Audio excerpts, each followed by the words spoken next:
Okay, good. By way of introduction, then I'm going to pass the microphone away around. I'm John N7NWL. Again, I'm president. I'm the one that gets the rocks thrown at me. And I'm going to pass the mic off to Bob. If everybody would just pass the mic off, introduce themselves, please. I'm Bob, NA7RH. Gary, KC7CS. Bob, K7BHM. Walt, NJHG. Norm, N9AV.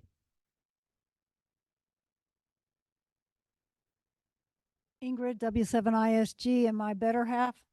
Linut, K7RTG. Ray, W7USA. Haven't been here for a while, but we're back in here again. I'm Steve, N7TX. Mike, N7MW. And finally, Jim, KC1BB. Thank you, sir. And our master of ceremonies is Virgil K7VZ, who's our AV guy and curer of all ills that I have, I know. Thanks, everybody, for being here again. I appreciate it. We're going to have a fairly short business meeting. I know that's going to crush everybody, but that's okay. We'll get to that in a little bit. Slide for the agenda, please, sir. Okay, meet and greet socially. Done all that. It's program time. Radio every day by Virgil. If you are ready, you got it, sir. All right. Yeah, I'm Virgil K7VZ, and I titled this Radio Every Day.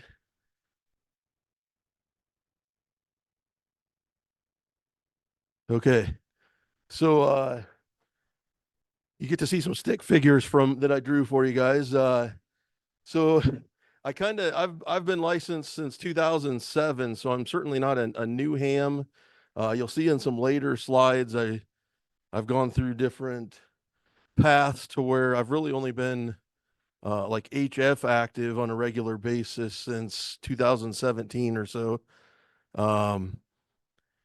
But I kind of oriented this presentation on what it looks like getting started.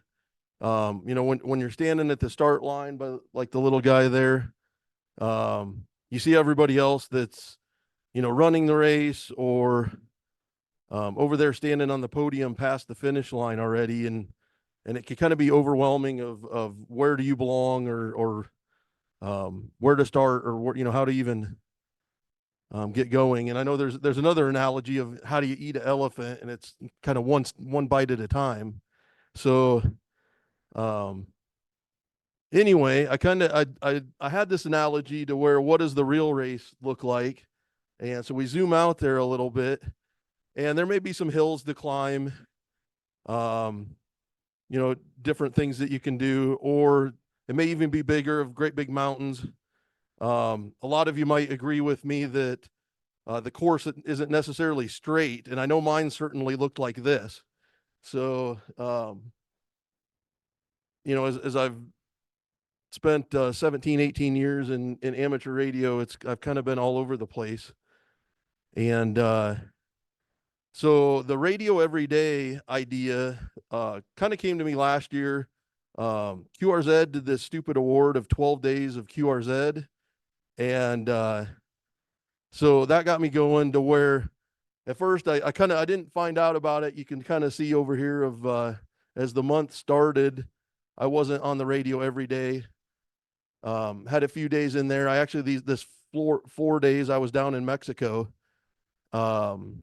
So it didn't, you know, far from a radio, wasn't going to work the radio. And it got this was enough it got me thinking though of like, what is it? I liked how they charted things here. It got me thinking of what does it look like to be on the radio every day? And so I think Christmas Day, I didn't touch the radio, but other than that, I've got 2 unconfirmed days. But other than that, the rest of December, once I got back from Mexico, besides Christmas, I was on the radio every day.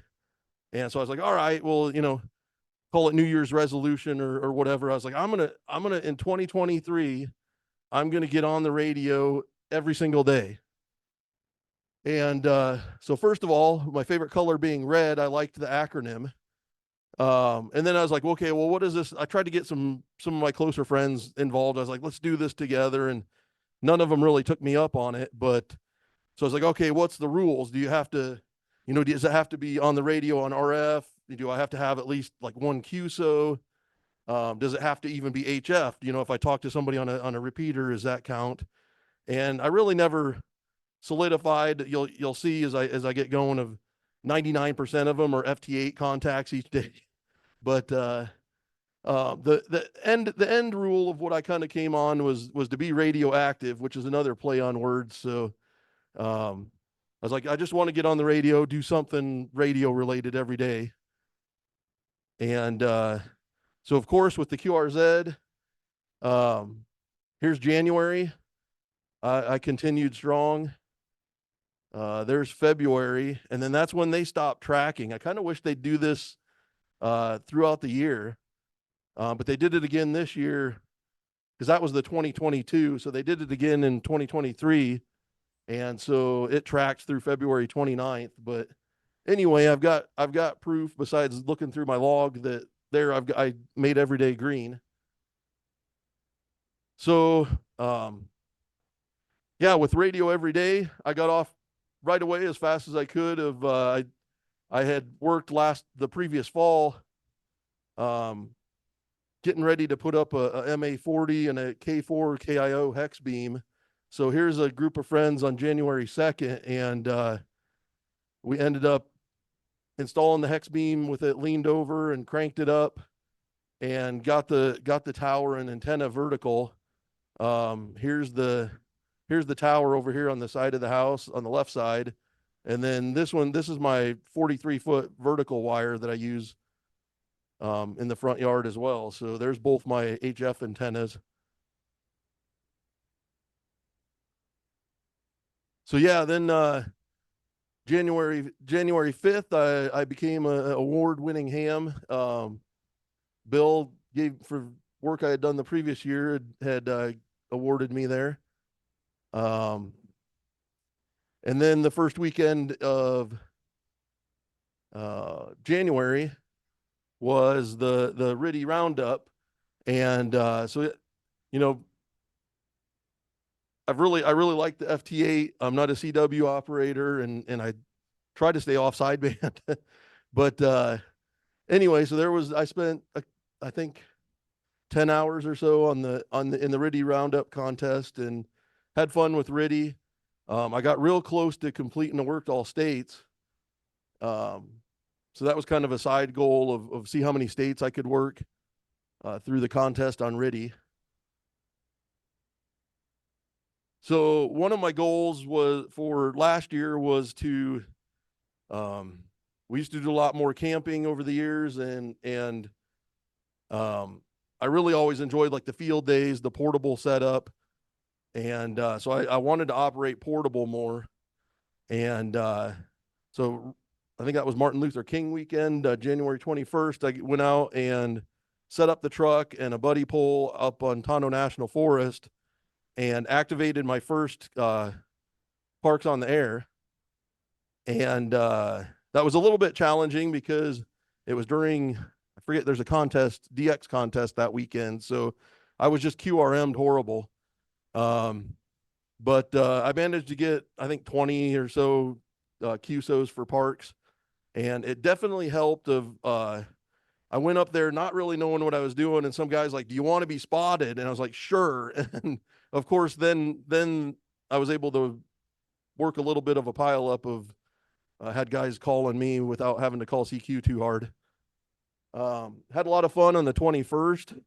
So with some future plans, I wanted to be able to, I had a road trip coming up and I was going to take my car, and I was like, well, I didn't know if I was going to be able to set the buddy pole up and the whole shebang like I did with the truck. So I was like, can I work out of my car? So I got a ATAS Yaesu 120 antenna, mounted it on my car, and I went up to Tondo National Forest again, tried to activate, and I made 3 park to park QSOs. And I think the biggest difference there is nobody spotted me. So it was just, there was no chance. I just couldn't get out with that antenna. One of the other things I wanted to test that day is I jumped over, I just set everything up on my back seat, and I wanted to see if I could do some FT8 POTA besides just sideband. And every time I would transmit I think when I would transmit, when it would untransmit, it would disconnect all my USB from the laptop. So I was getting RF all over the place, and it was a miserable fail, but I still had fun. There was, I don't have the pictures in here, but I did a nice little hike over to a water tank by where I parked.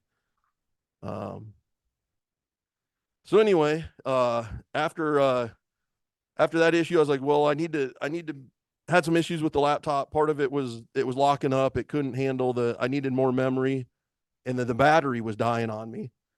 So I thought this was a cool picture I added in there, not necessarily radio related, but part of my system so I ended up, I think I pulled that apart actually just to replace the battery. And I was like, I'm going to upgrade the memory while I'm in there. And then this laptop was actually a hand-me-down from my mom. It was her old laptop, and it only had 2.4 gigahertz wireless in it, and which is nowadays is annoying if you can't get into 5 gigahertz wireless. And so I upgraded the wireless card, and I think almost one other thing. But anyway, I did like $60 of upgrades to my laptop, and to replace some of the components, I had to completely tear it down. So that was an exercise. Towards the end of January, I went over and hung out with the Scottsdale Club. They set up an antenna on this boom truck here, and operated a little bit of radio with them. And that winter field day, they did just a few hours on Saturday, it was more of a social event, but I enjoy that. So here's the start of the road trip that I was wanting to use HF in my car, and I just kind of ran out of time. I was just like, I gave up on the idea, but I needed to drive back to Iowa, and I was like, I'm going to activate. What I really wanted to do was activate a POTA park in each state, because I went down through Oklahoma, like the southern route, to get up there. Stopped in Wichita and visited a friend.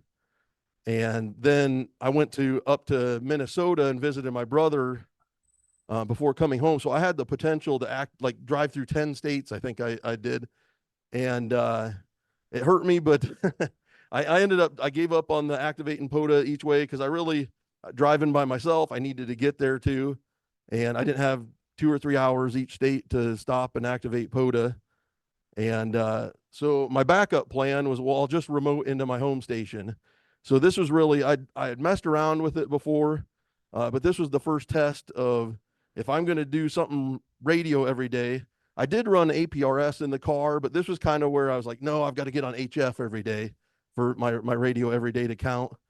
So I wasn't counting APRS. It wasn't really a two-way conversation either, or exchange. So here's my first night. I made it to Tucumcari and remoted back into my home station, and everything worked great. So that's really how I was able to continue to turn every day green on the QRZ map. So a sidetrack, not radio related either, but I recently discovered Micro Center, and they're smaller footprint than Fry's Electronics. And I need all of you guys to help me. We need to hound them until they open some of these in Phoenix or Arizona. But I discovered Micro Center. So passing through Kansas City area, I stopped at one. This is my first Micro Center. And they've got 3D printing, computers, electronics, just anything, not necessarily any ham radio stuff, but just amazing store.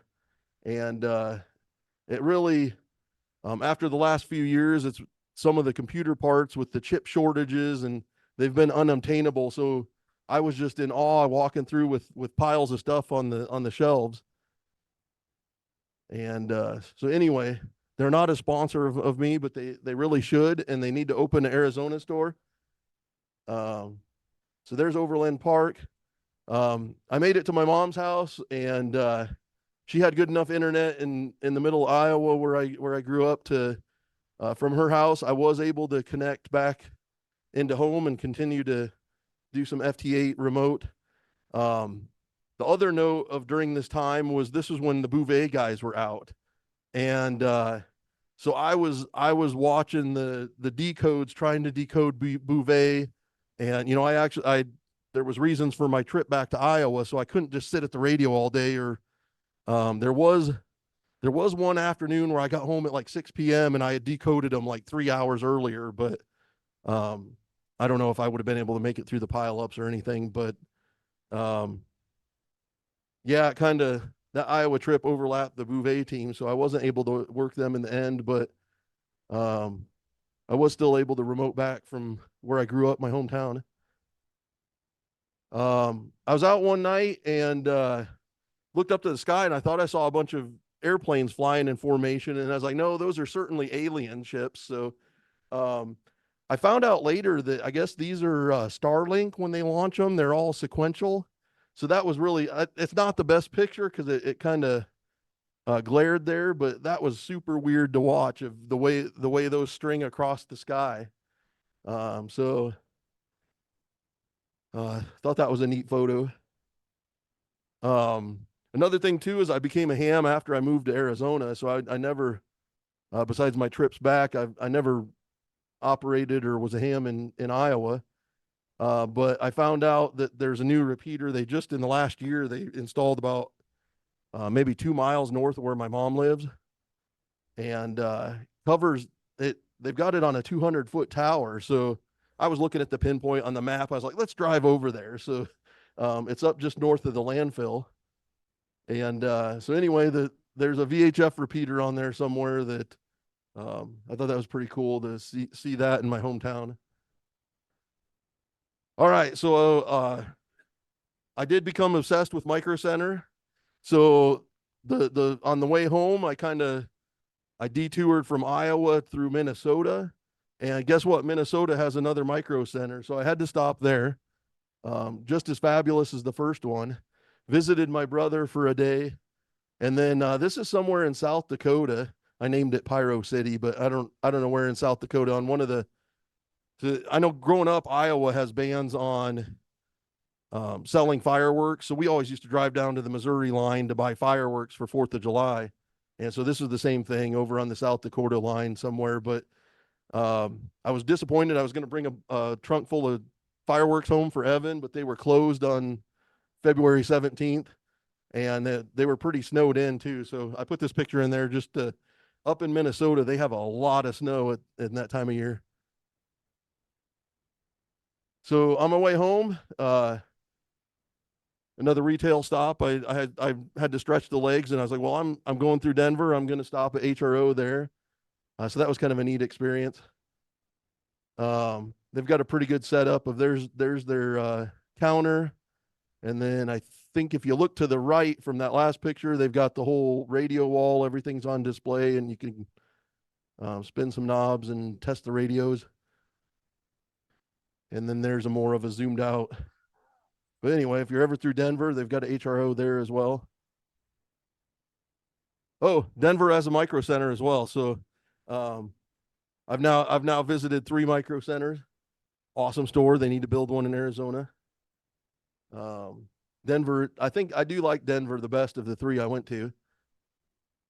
So anyway, I got home, we jump into March, and I was looking out in the backyard one day, and my chickens were like on full alert, just frozen. And I was like, something's wrong. I could just tell something was wrong. And I walked up, and I had a hawk, which he's about half the size of my chickens. So I don't think we've seen him around from now and then, but I don't think he'd ever go after my chickens, but they don't like him there. But he does like to perch up on my hex beam there, so that was a good shot I got of him. Something else to stay radioactive was go to Hamfest. So there's the first Hamfest I'd been to in a while. I think that's this Spring Fest last year was the first one I'd been to since COVID. So went and hung out there for the morning. Something else cool that happened last year, of as stupid as the QRZ on the air Christmas thing, I wasn't really a fan of this VODA. I thought it was kind of a stupid contest or whatever they were trying to do with it.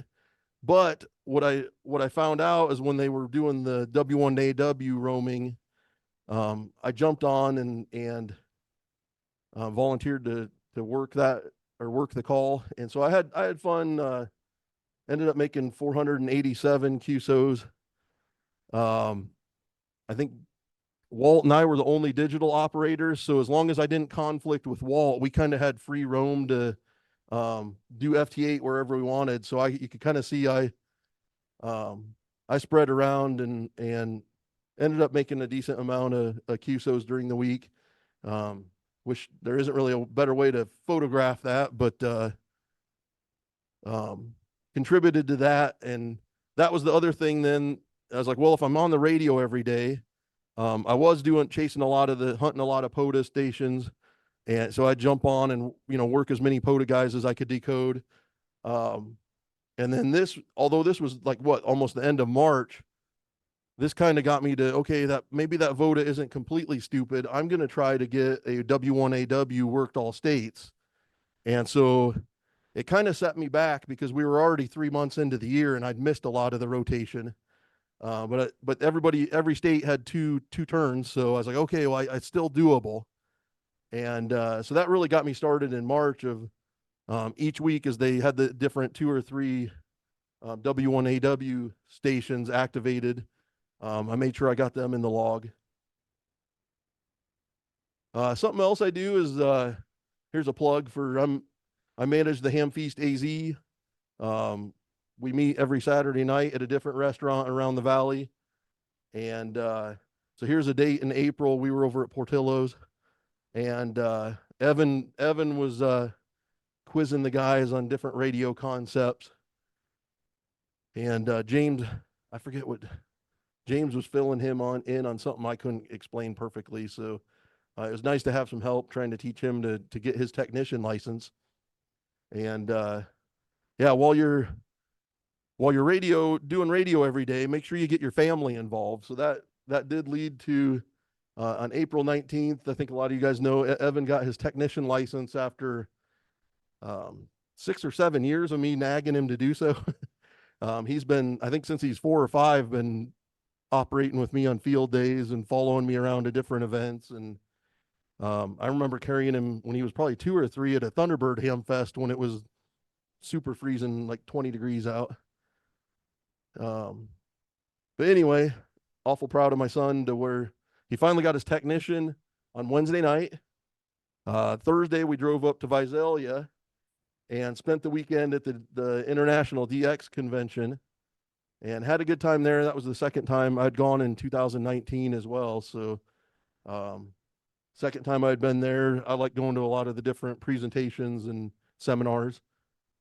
And don't forget to remote back into home and work some FTA, get those QSOs every day. So this is from our VRBO of internet was good enough in Visalia to work my home station. Oh, while you're there, make sure you win some raffle prizes.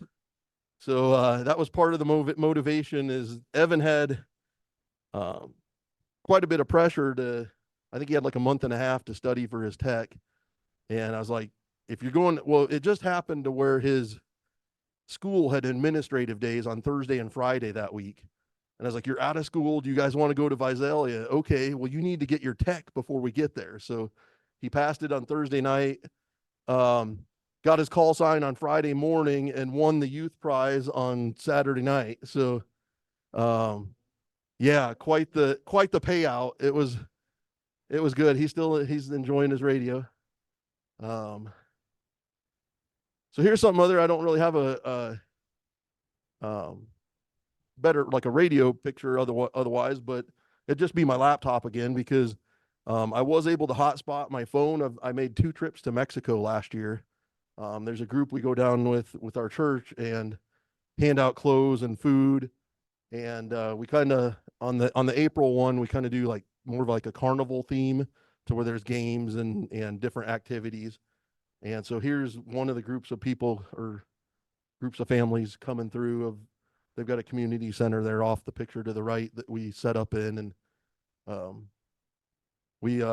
it's kind of weird because you always hear about, you know, things being smuggled north of, we smuggle toys and clothes and as much food and whatever we can sneak down into Mexico. We smuggle stuff south and come back empty. But it's really a fun events down there to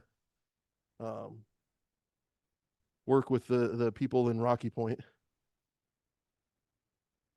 Here's a picture of got Evan on the air with at the CADXA barbecue. So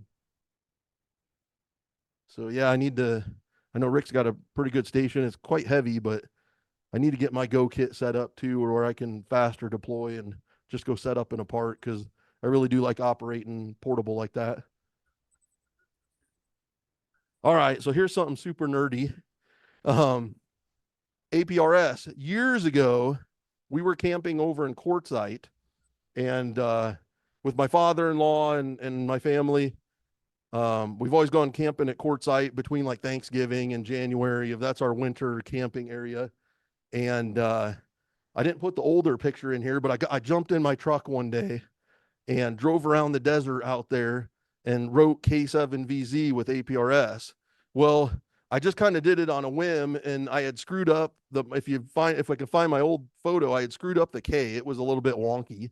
And by the time I got done with the K, because what I had done is I had gone from the top all the way back down, and you have to this middle point, you have to return each time to get the APRS to draw correctly. And I had kind of screwed that up at Quartzsite. So that was probably 5 or 6 years ago, and I'd been wanting to redo it since. And I probably, what I did in Quartzsite was probably east to west, like 100 yards. Well, I decided I was going to redo that, and I'm going to do it across the city. And so this was on May 27th, Memorial Day weekend. Marcia had some friends over to the house, so she was kind of gently asked us to leave. And I was like, I got an idea. Let's go for a drive. So I think it was like 160 miles later. It took us like 7.5 hours. I drew it out on Google Earth I knew where I wanted to go and stop. So I had all the locations plotted out. But Evan and I, almost 8 hours of driving around on a Saturday or Sunday, whenever that was, drew K7VZ across Phoenix. So that's how you do APRS art. I'm glad. And we started getting over towards finishing the Z or the V and into the Z. And I was like, if I make one screw up, then there's no like eraser, you know? So by the time we got to like the top of the Z, I was sweating. But anyway, we managed to finish it, and I'll never have to do that again. But I've got a screenshot of drawing APRS K7VZ. So we had some friends from Iowa that were vacationing in Utah. And so again, here, kind of a boring picture of my laptop again, but I was able to remote base into my home from Utah again. By then, I should have figured out the POTA stuff and activated up there. But anyway, I just continued to kind of take the easy route to remote into home and make sure I was able to make a contact every day. Here's another highlight too of Evan as a technician. He'd come home and with his fancy 7300 and call CQ, and nobody would answer him on 10-meter sideband of just dead, just wasn't working. And that wasn't until Ducey Island came on, and we've got June 15th there. And I was able to work him on 10 meters. And I was like, Evan, get in here. And sure enough, he worked Ducey. Was one of his first probably big DX. Besides, like, he'd worked a lot of South America and whatnot before that. But that was probably his first DXpedition type QSO that he was able to make. So, all right. Yeah. So then with the fancy radio and 2 technicians in the family, the next thing you need to do is upgrade them. So As soon as Evan won that radio, I was nudging him. I was like, well, you got to get your general now. You can't just use that radio on 10 meters only.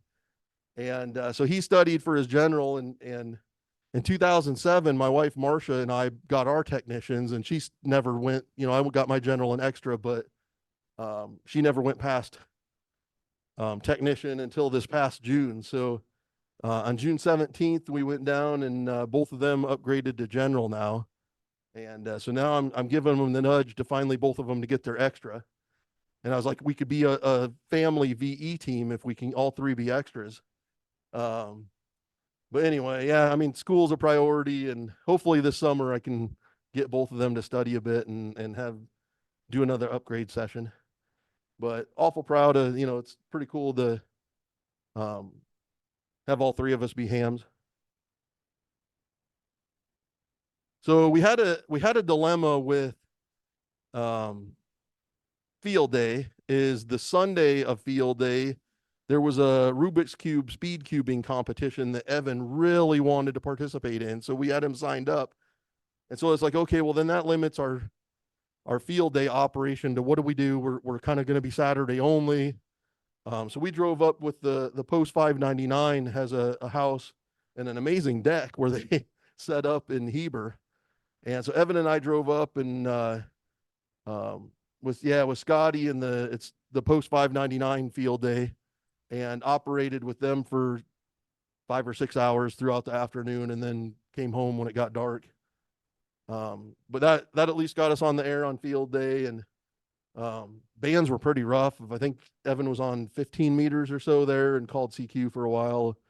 But yeah, side band was with their antennas and their setup there was pretty rough, but we got on the air. We had a fun field day. This is at one of the ham feasts. This is actually at Venezia's down in Tempe, but I found where the origination of 6 meter the magic band, where the magic happens. So thought that was funny. So anyway, our summer vacation, and again, I should have by now figured out the POTA stuff to operate portable, but we went up to South Dakota and went to the Devil's Tower and Mount Rushmore, and there could have been a lot of parks in several more states that I could have activated, but at the same time, we took my mother-in-law with us on this trip, and it's like they don't want to stop and set up the radio every park, and so I kind of needed to focus on the family as well, but continued to operate. That laptop did well for me last year. And Evan and I did hike around Devil's Tower. There should be some ham antennas on the top of it. It's quite the monument there. Amazing place. Oh, we passed through Denver, so of course I stopped at Micro Center again. I didn't really put any CADXA meeting photos in here, but I did, different thing to stay active is go to different club meetings. Here's the AOCC annual roundup in August. So I'd been chasing a lot of POTA, and as of September 9th here, with Washington, D.C. as a wild card, they gave me the worked all states. So I thought that was pretty cool. I finally got a main station on January 31st, so pretty recently. So I've officially got all the states now. But yeah, I thought that was one of the POTA. There's a lot of awards when you log in and start logging into POTA. But that was one of the ones that I actually had to work towards a little bit. This was kind of a neat, my laptop again, but I'm at a Ramada after dark up in Prescott. I went to a church men's retreat for the weekend, and was able to get hotspot through my phone and connect back home. And so where I was sitting on this picnic table, if you turn around, was where we hauled a trailer smoker up there and smoked a whole hog on Saturday. So not ham radio, but a different kind of ham. But anyway, that was good. So if you go back to uh, October of 2022, John invited Evan and I up to his cabin, and we worked the Arizona QSO party and ended up winning the plaque for the category, the expedition category. And so we were looking at, okay, well, I've got to defend the title, and not being able to last September or October be able to work with John again. It's like, all right, well, what do we do? And so I kind of started looking at like strategy. What's my strategy? And I was like, well, let's activate a county that wasn't active. Isn't always activated. It wasn't activated the year before. And so we rented a house over in Parker and went over there for the weekend, set up 3 antennas and 2 stations. And we've got James there operating Morse code. And then we had Evans 7300 was the sideband station. And we were successful, and we repeated winning the multi-operator expedition category. So I've got the plaque 2 years in a row on that. But that was a lot of fun. Of James, Randy, Evan, myself, and my wife, all the 5 of us operated there.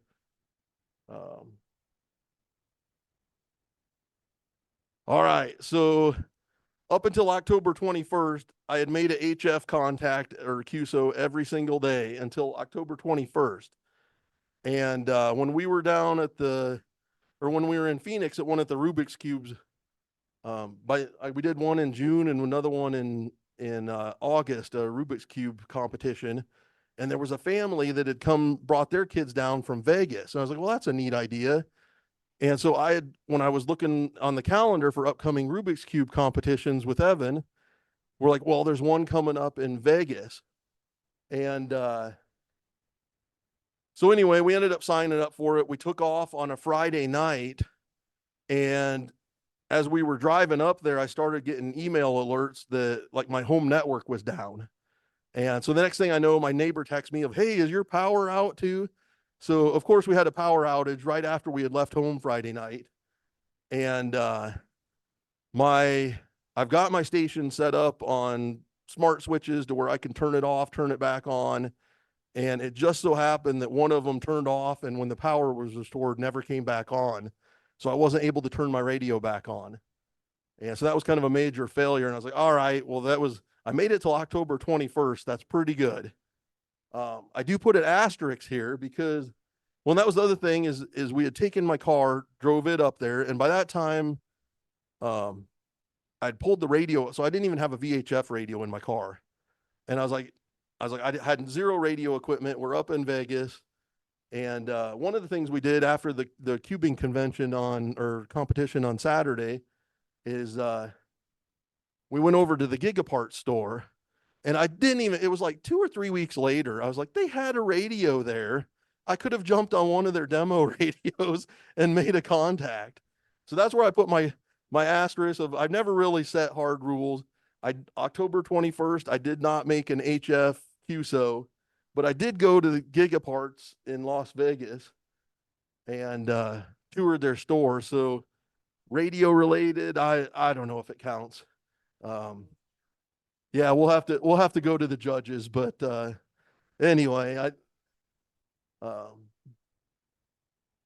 again, here's another Hamfest I took off to. I think Marsh and Evan flew back to Iowa that weekend for a wedding, and I'm on the no-fly list, so I was home alone, and I was like, all right, there's a Hamfest, I'm off. So I headed down to Tucson for the weekend, and they have a pretty good, that Oro Valley Hamfest in Marana, if you haven't been to it, has a good turnout, and had a good time in the morning, grabbed lunch, and then I also like shopping. So if you're not, I think Tom Boza turned me on to this several years ago of down by downtown is this LA Electronic Supply. So if you've never been there, they need one of these type of stores up in Phoenix, but if you're down in Tucson, stop in and visit these guys.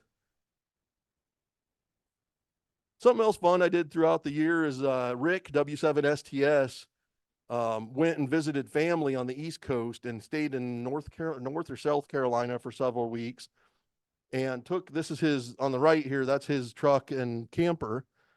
And on the way home, he stopped at Parks every night, set up his antenna and activated POTA. And so I chased him every night of North Carolina, Georgia, Louisiana, Texas.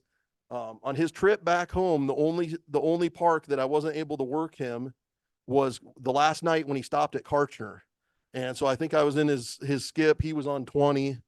And I was seeing like Honduras and Ecuador. I was seeing stations work him, but wasn't ever able to decode him. But that was a lot of fun. We were texting each other of got you again. So that, you know, chasing a buddy while he was traveling was a lot of fun. I did end up, I didn't get this award till they published it later, but on November 15th, I did work the last W1AW to get all 50 states. So that was pretty cool. I'm proud of doing that because that took several months, and you know, it was like you'd get your 2 or 3 per week and then you just had to wait a whole nother week. So that was a test of patience, which I don't have a whole lot of. Something else cool that happened at the end of November last year is I confirmed my 200th. So I've been working on this for a while, but confirming 200 I thought was pretty cool. And then I've got a lot of my father-in-law's ham radio equipment and way too much of my stuff that I didn't need. So we set up at the Superstition and sold a bunch of stuff. Some kind of honorable mentions that I don't really have pictures of, but every year I enjoy working the 13 Colonies special event. I tried to chase these on sideband first. I actually tried to get myself out of getting them on FT8, but 13 Colonies and Route 66, I have a lot of fun chasing those guys each year. And then I didn't really put any CADXA meetings. Another thing I did is I set up my website. So a lot of these pictures, as I was doing stuff throughout the year, I kind of got a blog post there to where had fun publishing. At least I like looking back at what I've done myself. All right, so this is we're going to finish with some statistics, and I dedicate this section to Larry because I always love it when Larry gets nerdy with statistics, and I was like, I've got to honor him to hopefully I do him proud here, but let's see what the numbers say. So I did. I thought it was interesting. I went through and I had quite a few trips last year of an Iowa trip, a South Dakota vacation, 2 Mexico trips, and then some other weekend stuff. But I think if I did the math right, I had 36 nights away from home, to where if you're trying to get on the radio every day is a challenge. So thought that was interesting. This is definitely a Larry, I don't know if it was his 6-meter or he's got a presentation he did years ago to where he said, if you look at the Great Circle map and look at your, 1 hop, 2 hop, and I haven't figured out a way to display countries I've worked or confirmed. But if you get this Great Circle map with Arizona in the center here, and then you jump over to QRZ and look at their DXCC scoring, they've got this map. And it's pretty cool because you can see the countries I struggle are obviously a lot of these Africa ones are less common. They're not active all the time. But the ones I really struggle with are out here in that 3 hop range. I think there's India, right? And then a lot of them are like over here, West Africa. So definitely with my 100 watts and wire antennas, there's a portion of the world that I've struggled to work, and I'll get to them someday. Pulled this up on Club Log, and you can kind of see it starts I got licensed in 2007, but I think K7VZ I got in 2010 is when I got the vanity call. So I really most of what the portable operations I did up through 2016 were with the W7AZO 4x4 ham club call. I rarely used my own call sign. And then obviously in 2017 is when FT8 started.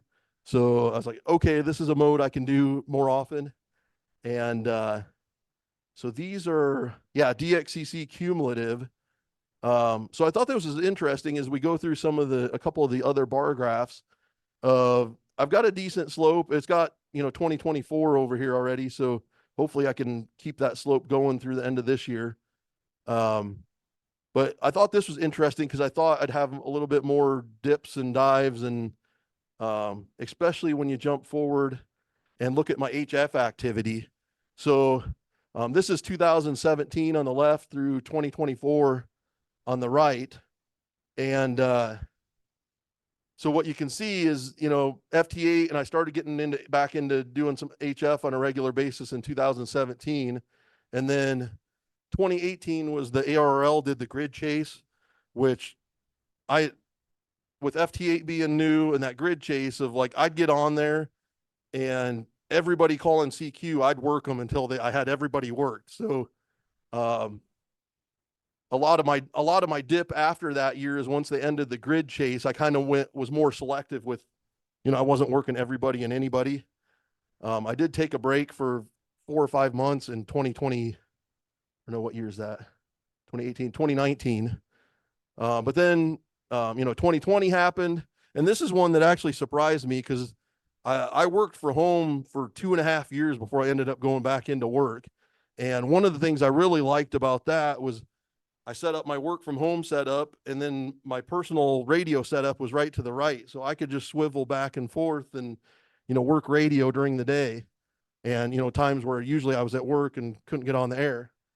But I thought this was interesting that my 2020 or my COVID era spike was kind of level. Actually, 2020 and 2021 were almost identical.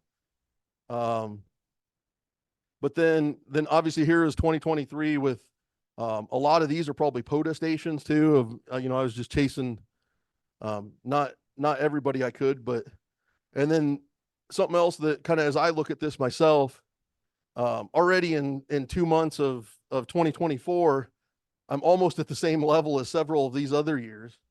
So kind of interesting to when I actually started crunching the numbers into graphs. So here's you probably can't read that, but here's 2017 through 2024.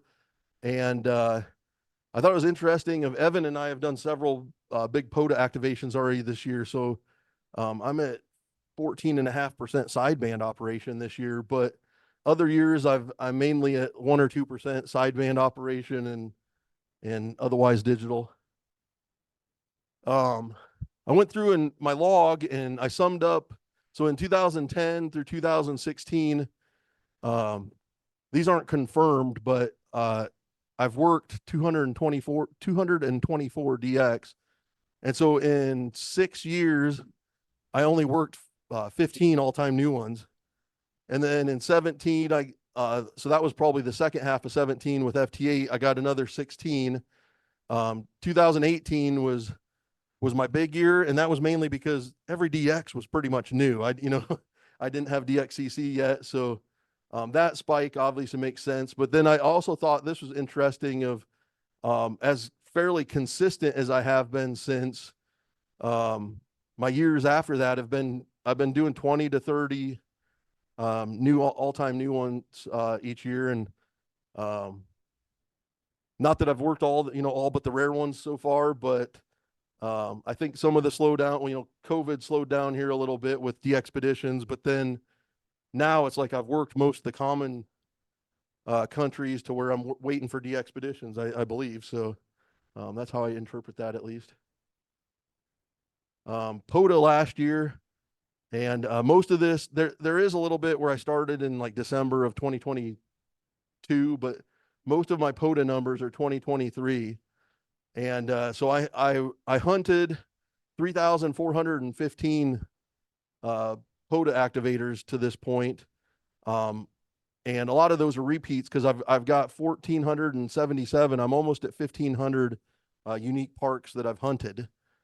Evan and I have, if you jump down to this bottom line, I had 2 unsuccessful activations when I was trying to figure things out last year.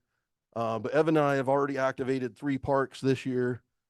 So I had 1 last year and 3 this year. So out of 4 park activations, we've had 185 QSOs. So there's my POTA statistics as of now. So outside of the focusing on 2023, there was a group, they've since ended this, and I need to figure out, see if I can get them or somebody else to restart this, but on Thursday nights they had an FT8 sprint. And a lot of the guys that ran that were like Michigan and Wisconsin, and it was at I think it was at 100 UTC, so 6 p.m. here. And so a lot of them were like forced already down to like 40 meters or 30 meters to operate the 1 hour sprint, where the time zone worked out for me. I was able to jump on there and work Japan on 15 meters still.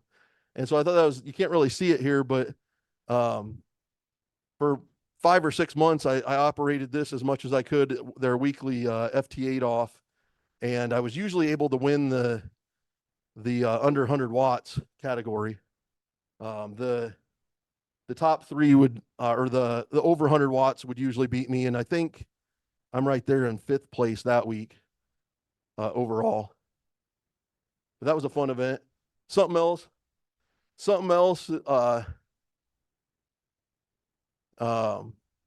that's fun if you live in Arizona like we do, and if you haven't been there, is go down to the Titan Missile Museum, take your radio, and they've got a little coax box here that you can hook your radio into and use the 80-foot tall disc cone.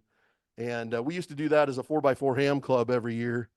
And I'm wanting to get Evan back down there. It's been a few years since he's been down there last.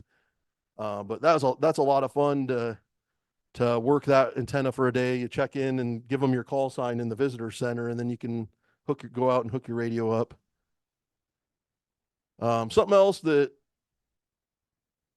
getting into ham radio gave me the opportunity to do is I've been on the roof of Chase Tower, or whatever they call it now. So that's pretty cool. You know, going up, and I've been on the peaks of Mount Ord and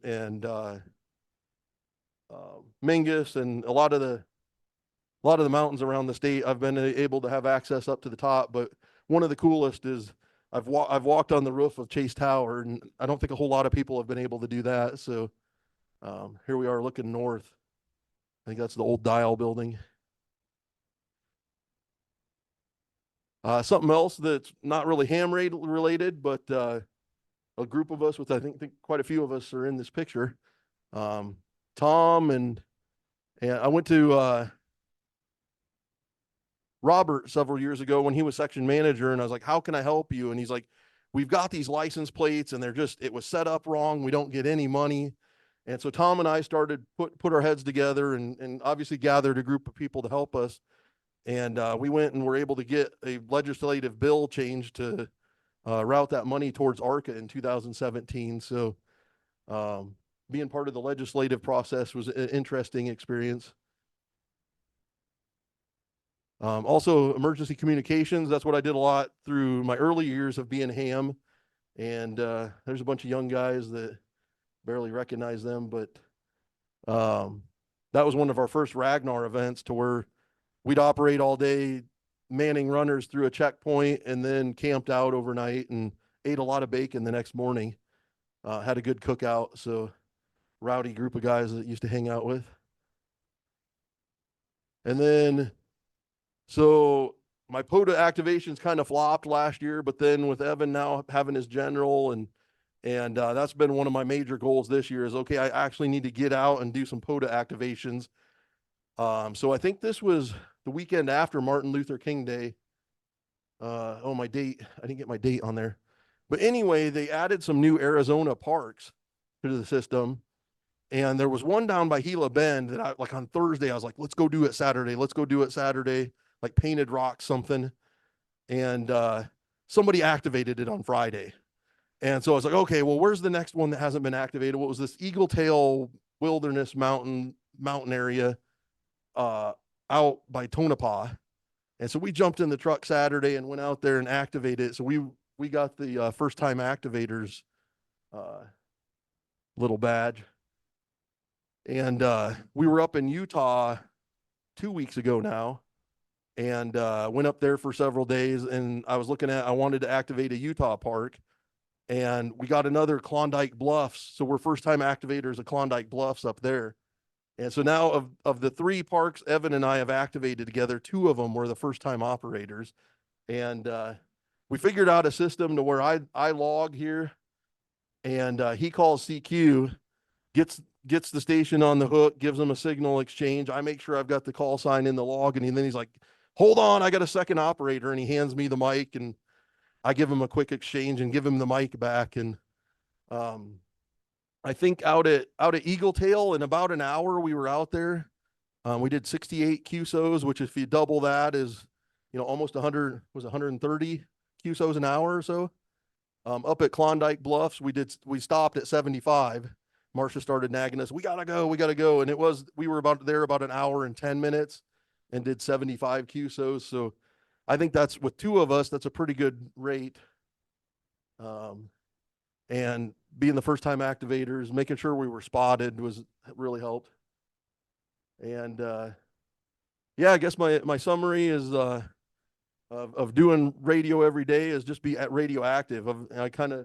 Hopefully I gave you guys some ideas of, go chase a worked all states on a band you haven't got yet, or try a different mode, try operating portable, do something different. I obviously had a lot of fun with it last year, and kind of really glad I challenged myself to do so. So that's all I've got. Thank you, Virgil. That was really cool. And gave us some ideas for some other stuff.